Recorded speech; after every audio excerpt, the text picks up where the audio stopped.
Voilà ce qui attise la convoitise des Chinois, le noni polynésien, le meilleur au monde selon eux. Cet investisseur aurait lui aussi choisi la Polynésie française pour produire le noni et le commercialiser à travers la Chine. Et ce, en visant une clientèle haut de gamme, une clientèle avec qui il travaille déjà depuis de nombreuses années dans d'autres secteurs économiques. Ça c'est mûr. Voilà. On fait comme ça et on laisse mûrir. Voilà.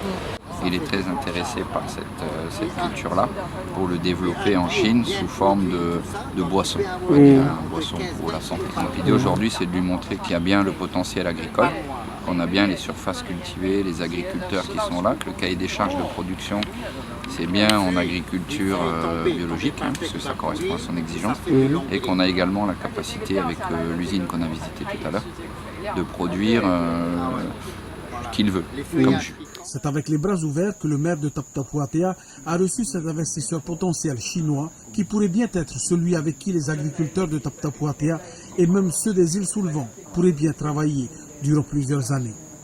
Tous les jeunes qui vont sortir parce qu'ils ne trouvent pas du travail dans l'administration. L'administration aujourd'hui c'est saturé. Il faut aller dans le privé. Et comme c'est une commune à vocation agricole, donc nous, on travaille avec le SDL, la chambre d'agriculture, et au niveau de la commune, nous avons embauché un technicien agricole justement pour accompagner ces porteurs de projets. Et comme je disais, par mois, ça peut donner entre 15 et 20 kilos par mois. Par mois, donc ce qui fait au moins 200 kilos par an. Ouais. Mais si tu tailles bien. L'usine de la compagnie agricole polynésienne, la CAP, est située au cœur de la zone agricole de Wharoa. Et ce n'est pas par hasard que notre investisseur chinois a fait le déplacement.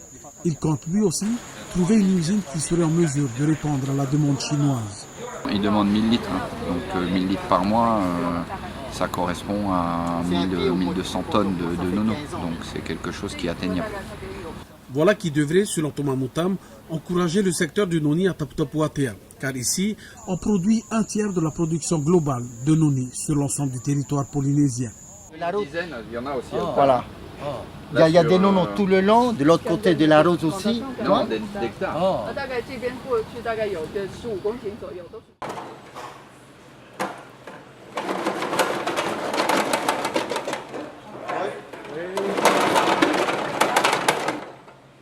On fait aussi des nouveaux produits. Ma fille a créé du beurre de coco, du beurre fait avec de la pulpe de coco. C'est une merveille. Parce que c'est bien pour ceux qui ont du cholestérol, qui ont du diabète, il n'y a rien de méchant dedans. Voilà. Si l'on produit ici des farines 100% locales avec du taro, manioc, du ourou, du mapé, la patate douce, toute une gamme de préparations aux saveurs locales, reste à croire qu'avec le noni, les idées ne manqueront pas. This, it's a fertilizer for cultivate. Une fois que tu as pressé, tu récupères ça et on fait de l'engrais.